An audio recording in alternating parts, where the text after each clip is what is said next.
अस्सलाम वालेकुम, मैं हूं मुदस्सिर नज़र। इस चैप्टर में हम बात करेंगे वायरस के बारे में। वायरस क्या चीज़ होती है और उसको किस तरीके से हैंडल किया जाए, अपने सिस्टम को किस तरीके से प्रोटेक्ट किया जाए। ये एक बहुत ही बड़ा इशू है आजकल उन लोगों के लिए जो कि न्यू यूज़र्स हैं या फिर उन लोगों को कुछ ख़ास जो है वो इन्फॉर्मेशन नहीं है इस चीज़ों के बारे में। तो वो जो है काफ़ी मुश्किलात का सामना करते हैं क्योंकि वायरस जो है आपके डेटा को ख़राब कर देता है।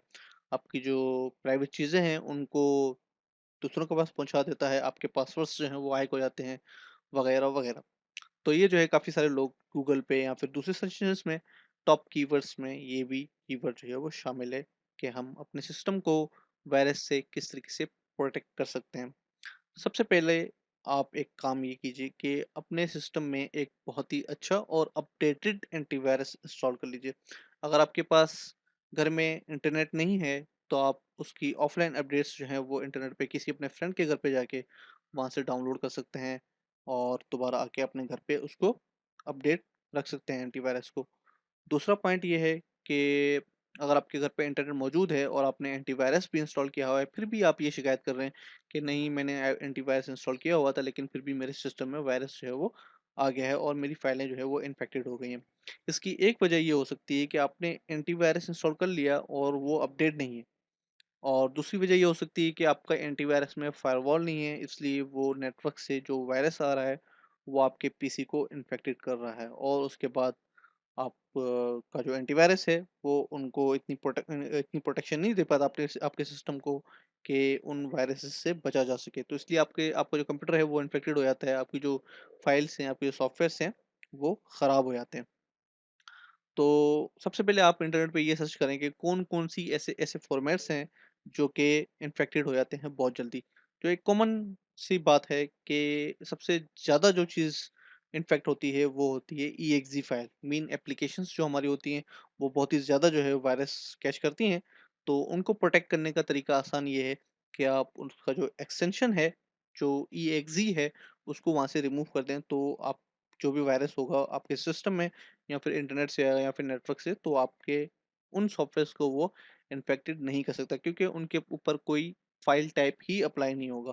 मिसाल के तौर पे मैं अगर यहाँ पे ये फ़ोल्डर खोलूँ तो मेरे पास देख सकते हैं काफ़ी सारे जो है मेरे पास यहाँ पे सॉफ्टवेयर्स मौजूद हैं और अगर वायरस होगा मेरे सिस्टम में तो सबसे पहले जो फाइल्स इन्फेक्टेड होंगी वो ये एप्लीकेशंस होंगी।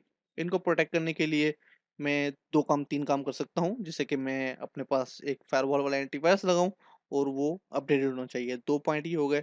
तीसरा पॉइंट ये है कि मैं यहाँ से इनका जो एक्सटेंशन है उसको रिमूव कर दूँ। फॉर एग्ज़ाम्पल आप ये टीम व्यूअर देख रहे हैं, टीम व्यूअर का सेटअप है, तो मैं यहाँ से इसकी जो ईएक्सई है वो हटा दूँ। फिलहाल यहाँ पे ईएक्सई शो नहीं हो रही, तो मैं यहाँ पे जाऊँगा फ़ोल्डर में, फ़ोल्डर ऑप्शंस और उसके बाद मैं यहाँ पे जाऊँगा व्यू में और मेरे पास आप देख सकते हैं यहाँ पे नीचे वाले में hide extensions for unknown file type और मैं यहाँ से चेक हटा दूँगा और उसके बाद मैं यहाँ से अप्लाई और ओके कर दूँगा इसको। अब आप देख सकते हैं मेरे तमाम ईएक्सई पे एक एक्सटेंशन जो है वो अपेयर हो गया है डॉट ईएक्सई के नाम से। मैं इसको रीनेम करूँगा, राइट क्लिक करूँगा, रीनेम और उसके बाद ये जो एक्सटेंशन है इसको रिमूव कर दूँगा। चलें जी और हमारे पास एरर आएगा if you change a file name extension the file might become unusable. तो इसको आप यस कर दीजिए। यस करने के बाद हमारी जो ये फाइल है वो ख़राब हो जाएगी। अब ये मैं अगर इसको ओपन करूँ तो मुझसे ये पूछेगा कि इस फाइल को किस चीज़ पे ओपन करना है।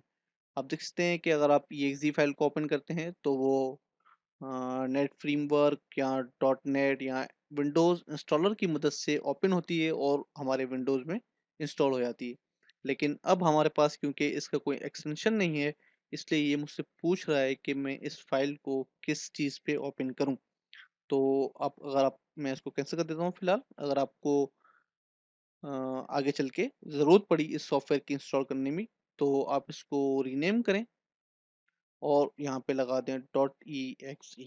तो हमारी जो फाइल है दोबारा इसी कंडीशन में आ जाएगी जैसे आपने पहले डाउनलोड करके अपने कंप्यूटर में सेव करी थी। यही चीज़ आप जेपेग इमेज के साथ भी कर सकते हैं, डॉक इमेज के साथ भी कर सकते हैं, जो कि डॉक्यूमेंट फाइल्स होती हैं, उनको भी वायरस जो है वो इन्फेक्टेड करता है।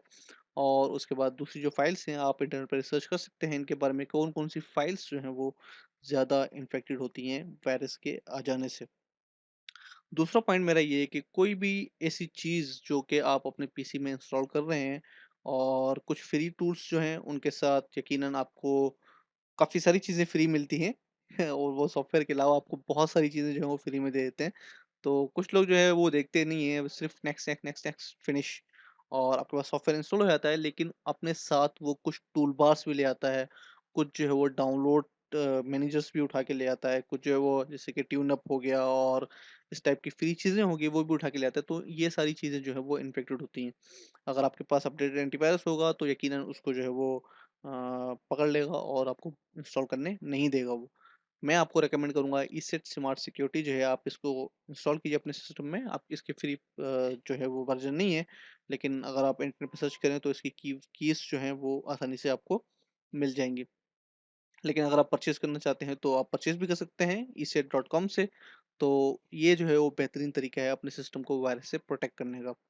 दूसरी चीज़ ये है कि अगर आप कोई यूएसबी वगैरह अपने सिस्टम में लगाते हैं तो सबसे पहले उसको स्कैन करें। स्कैन करने के बाद अगर आपके पास एंटीवायरस अच्छा है तो वो उसको वायरस वगैरह रिमूव कर देगा। लेकिन समटाइम ऐसा होता है कि अगर आप, मेरे पास तो फिलहाल यहाँ पे विंडोज़ 7 है, लेकिन एक्सपी यूज़र्स जो हैं उनके लिए ये चीज़ें बड़ी खतरनाक होती हैं, क्योंकि जैसे ही वो यूएसबी लगाते हैं और सिंपली यहाँ पे ड्राइव आ जाएगी आपके पास, उसके ऊपर डबल क्लिक करेंगे आप, तो आपके पास जो है वो ऑटो रन का वायरस आपके सिस्टम में अटैक कर देता है। क्योंकि यूएसबीज़ और मेमोरी कार्ड्स वगैरह में इस टाइप के वायरस जो हैं बहुत ज़्यादा होते हैं, जैसे कि ऑटो रन हो गया और उसके बाद कुछ जो है वो ट्रोजन और स्पाईवेयर्स वगैरह भी मौजूद होते हैं।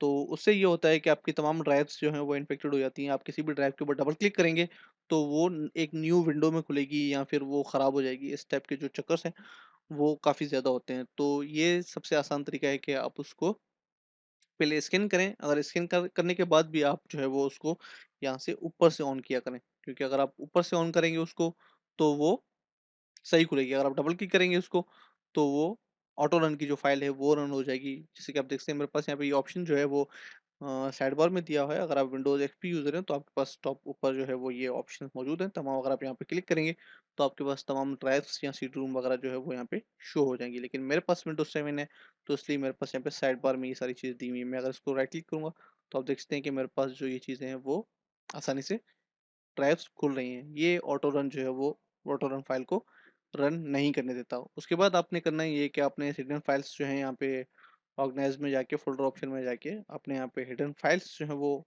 शो कर देनी है। और उसके बाद आप अपनी यूएसबी या मेमोरी कार्ड में देखेंगे कि आपके पास एक जो है वो .ini की फ़ाइल होगी जो कि ऑटो रन ini नाम से होगी, या फिर कोई और नाम भी उसका हो सकता है। उसको वहाँ से रिमूव कर दीजिए, तो आपका जो ऑटो रन का वायरस है वो यहाँ से ख़त्म हो जाएगा। तो ये कुछ जो है वो मामूली सी टिप्स हैं जिससे आप अपने सिस्टम को प्रोटेक्ट कर सकते हैं। तो खुश रहें, खुश रखें और दुआओं में याद रखें। मिलेंगे इंशाल्लाह अगली टिप में। अल्लाह हाफ़िज़।